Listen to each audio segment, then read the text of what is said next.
So আমরা যদি গুগলে সার্চ দিই বেস্ট কম্প্যাক্ট ব্লুটুথ স্পিকার, তাহলে প্রায় প্রত্যেকটা সাইটেই বোস সাউন্ডলিঙ্ক ফ্লেক্স এই স্পিকার কথা বলা আছে এবং মেজরিটি সাইটেই এটা একেবারে টপে আছে।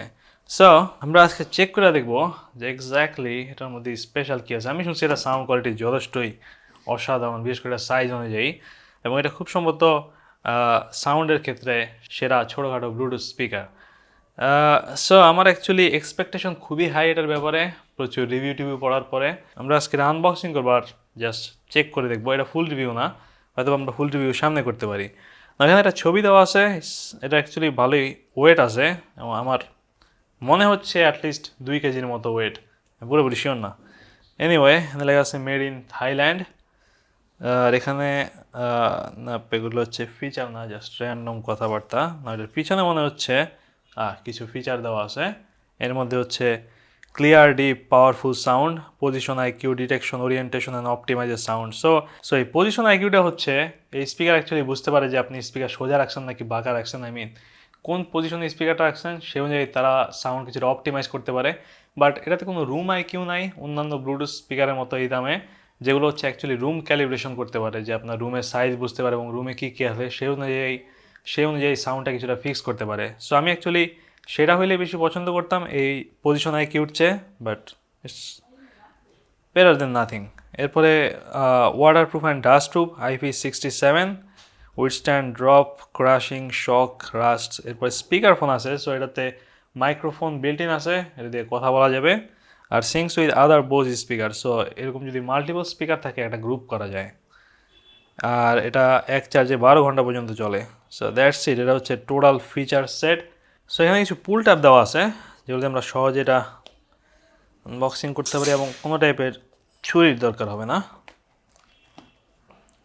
এবং এগুলো তারা প্লাস্টিক দিয়ে ভালোই করছে, কারণ এটা যে ওয়েট এটা অ্যাকচুয়ালি কাগজ হলে ছিঁড়ে যেত। Anyway so check it out. এটা হচ্ছে এইভাবে খোলা লাগে। Look at the size of this speaker. So এটার অ্যাকচুয়ালি বেশ কয়েকটা কালার আছে। আমি এই ব্লু কালারটা নিয়েছি এবং এটা আমি শুনলাম যে ক্যামেরায় কতটুকু আসতেছে। ইটস অ্যাকচুয়ালি আমার নিচে যে এই কাগজটা দেওয়া আছে পুরোপুরি সেম কালারের। সো এটা অ্যাকচুয়ালি আমি যতটুকু ছোটোখাটো ভাবছিলাম পুরোপুরি তত ছোটো না, বাট স্টিল কিঞ্চিত কম্প্যাক্ট। আমি অ্যাকচুয়ালি ছবি ভিডিও দেখে এটা আরও ছোটো হবে ভাবছিলাম এবং যথেষ্ট ওয়েটও আছে, এটা মোটেই পাতলা না। এনিওয়ে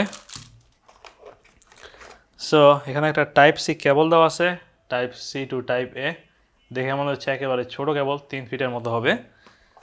আর কিছুটা ডকুমেন্ট দেওয়া আছে, স্টার্ট হিয়ার। সো এটা একটা অ্যাপ আছে, আমরা অ্যাপটাও চেক করে দেখবো এটা জাস্ট কীভাবে কানেক্ট করা লাগে, কীভাবে চার্জ দেওয়া লাগে, এইসব সিম্পল জিনিসপত্র এখানে দেওয়া আছে।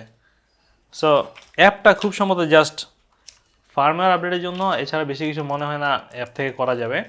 আর মাল্টিপল বোজ স্পিকার যদি আমরা একসাথে কানেক্ট করতে যাই তখন হয়তো বা অ্যাপ লাগতে পারে, এছাড়া আমার মনে হয় না অ্যাপ কোনো কাজে লাগবে আমাদের still. So check this one out.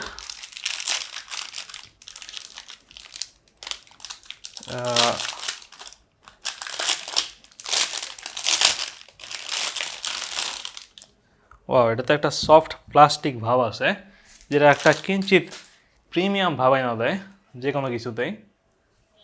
আমি ভাবছিলাম এটা সামনের দিকটা অ্যাটলিস্ট মেটাল হবে, যেহেতু এটা ওয়াটারপ্রুফ, আর এটা কিছুটা শক প্রুফ আছে, হাত থেকে পড়ে গেলেও এটা খুব একটা ড্যামেজ হবে বলে মনে হয় না। বাট পুরো জিনিসটাই অ্যাকচুয়ালি একটা সফট প্লাস্টিক কভার আছে, সো এটা ধরে নেওয়া যায় পুরোটাই প্লাস্টিকের আর কি। সেখানে একটা গ্রিপ আছে, আমার অ্যাকচুয়ালি এইসব জিনিস একেবারে পছন্দ না, কারণ এইসব গ্রিপগুলো ইভেনচুয়ালি নষ্ট হয়ে যায়, হয় আঠালো হয়ে যায় অথবা ছিঁড়ে যায়। সো এটা না থাকলে ভালোই তো, বাট এটা অ্যাকচুয়ালি আলাদা করার কোনো সিস্টেম নাই, এটা পুরোপুরি কানেক্টেড না। এটার পিছনে একটা ভেন্টিলেশন মতো দেওয়া আছে, বাট এটার কোনো ফ্যান ট্যান নাই। সো এটা হচ্ছে বেইজের বাতাস বাইরে হয়ে যাওয়ার জন্য খুব সম্ভবত। আর এদিকে কোনো পোর্ট দেখতেছি না আমি, জাস্ট একটাই পোর্ট আছে চার্জ দেওয়ার জন্য, সেটা হচ্ছে টাইপ সি পোর্ট। কয়েকটা বাটন দেওয়া আছে, এগুলো হচ্ছে ক্লিকি বাটন। আমি প্রথমে ভাবছিলাম যে টাচ বাটন, বাট নাও একটা হচ্ছে অন অফ করার জন্য বাটন, তারপর দুইটা হচ্ছে ভলিউমের জন্য, একটা হচ্ছে এটা খুব সম্ভবত ভয়েস অ্যাক্টিভেশনের জন্য বা গুগল অ্যাসিস্ট্যান্ট অ্যালেক্সা যে কোনো কিছু আপনি কানেক্ট করবেন এটাতে খুব সম্ভবত সেগুলো চালানোর জন্য। আর একটা হচ্ছে পেয়ারিং বাটন, দ্যাটস ইট। এটা নিয়ে অ্যাকচুয়ালি খুব বেশি কিছু বলার নাই ব্লুটুথ স্পিকার নিয়ে, বাট দেখে মনে হচ্ছে আমরা এটা সব ওরিয়েন্টেশনে রাখতে পারবো। এটা সোজা হয়ে দাঁড়াইতে পারে, এইভাবেও থাকতে পারে, এবং আমরা যে কোনোভাবে অ্যাকচুয়ালি এটা রাখতে পারবো। এবং এই স্পিকার পুরোপুরি ক্যালিব্রেট করতে পারে যেটা ঠিক কীভাবে আছে, এবং সাউন্ড সেভাবে অপটিমাইজ করতে পারে। সো আমি অলরেডি যে কয়েকটা ডকুমেন্ট দেখছি এটার ব্যাপারে, আমার মনে হয় না যে এটা পারফেক্টলি কাজ করে, বাট কিছুটা কাজ করে। সো আমরা এখন এটা পেয়ার করব এবং সাউন্ডের কিছুটা ডেমো চেক করব যে এটা অ্যাকচুয়ালি কতটুকু অসাধারণ সাউন্ড দেয়, এবং আমি অ্যাকচুয়ালি ইমপ্রেস নাকি এটা সাউন্ড হয়ে যাই সেটাও আমি বলবো। সো আমরা ব্লুটুথ মেনুতে গেলাম, তার আগে এটা অন করা যাক।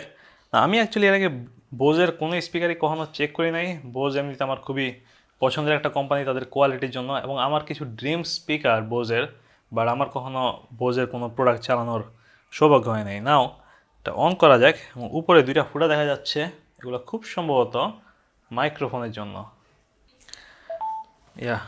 চার্জে কানেক্ট করার পর এটাতে কিছুটা সাউন্ড করতেছে, এবং এই মুহূর্তে একটা এলইডি জ্বলতেছে, খুব সম্ভবত এটা চার্জ ইন্ডিকেশন, বাট আমরা দেখি এখন অন করা যায় নাকি। Battery 30%. Ready to connect. Start setup. Download the Bose Connect app. So এখান থেকে বলতেছে যে বোস কানেক্ট অ্যাপ থেকে কানেক্ট করতে। সো আমরা সেটাই করতে পারি, সেটা হয়তো আরও ভালো হতে পারে, এবং ফার্মার আপডেটের জন্য ভালো হতে পারে। ওয়াও, সেটা কি অলরেডি পাওয়া গেছে নাকি আমি শিওর না। Drag to connect, it's connecting. Wow, এটা অ্যাকচুয়ালি অটোমেটিক পাওয়া গেছে, এবং এই মুহূর্তে কানেক্ট করার চেষ্টা করতেছে। আমাদের এখানে একটা অপশন এসে পড়ছে পেয়ার করার জন্য, যেটা আমরা অ্যাক্টিভেট করলাম, এবং খুব সম্ভবত পেয়ার হয়ে যাবে।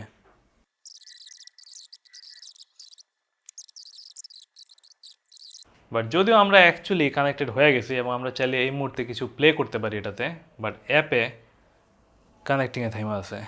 হ্যাঁ,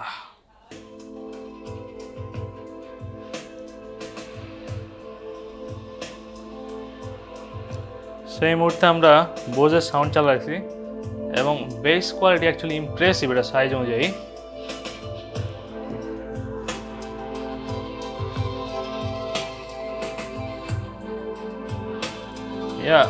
Bass impressive, but still unbelievable level কিছু না, but still impressive.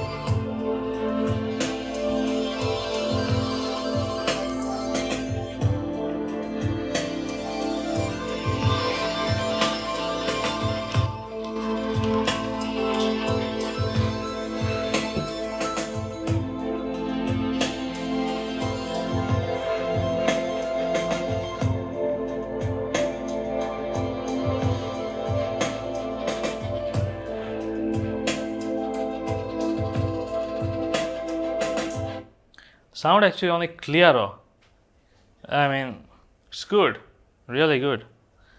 সো অন্য কিছু প্লে করে দেখা যাক। এবার আমাদের অ্যাকচুয়ালি কপিরাইটের ভিতরেই থাকতে হবে, সো আমরা চাইলেও অন্য কিছু প্লে করতে পারবো না। আই মিন আমার মিউজিকের মধ্যে আমার থাকা লাগবে, নাহলে সমস্যা। Alright, let's go for the wind. সাউন্ডের ক্লিয়ারিটিতে আমি অ্যাকচুয়ালি ইমপ্রেসড, বেজের চেয়ে সাউন্ড খুবই ক্লিয়ার।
না এটা অ্যাকচুয়ালি বোজের নাম উজ্জ্বল করছে বলা যায়। আই মিন আমার যেরকম ধারণা ছিল এটা নিয়ে, that is pretty impressive sound quality এটা সাইজ অনুযায়ী। বাট আমার অ্যাকচুয়ালি আরও প্রচুর টাইপের মিউজিক এটাতে শুনে দেখা লাগবে যে এক্স্যাক্টলি এটা একটা পুরো A+ স্পিকার নাকি, যেটা বেশিরভাগ মানুষ মনে করে। না এটা কিছু লিমিটেশন আছে, একদম নাম্বার 1 লিমিটেশন হচ্ছে এটাতে কোনো অক্সিলারি পোর্ট নাই, আই মিন কোনো 3.5 জ্যাক নাই। সো এটা একটা হিউজ সমস্যা। এবং যে Type-C পোর্টটা আছে সেটাও অ্যাকচুয়ালি অপটিক্যাল কানেকশন সাপোর্ট করে না। সো একটাই মাত্র সিস্টেম এটা রান করা, সেটা হচ্ছে ব্লুটুথের মাধ্যমে। এমনকি যদি ওয়াইফাই সাপোর্ট করতো সেটাও একটা কুল ব্যাপার হতো, তাহলে আমি এটা অলওয়েজ কানেক্টেড রেখে দিতে পারতাম এবং অলওয়েজ একটা ডিভাইস অ্যাভেলেবল থাকতো পেয়ার করার জন্য, যাতে যে কেউ পেয়ার করে মিউজিক প্লে করতে পারে। এনিওয়ে এই প্রথম ইমপ্রেশনে আমার কাছে এটা যথেষ্ট ভালো মনে হয়েছে, বাট আমাকে অ্যাকচুয়ালি আরও চেক করা লাগবে এবং ইনশাল্লাহ সামনে আমরা ফুল রিভিউ করতে পারি এটার ব্যাপারে।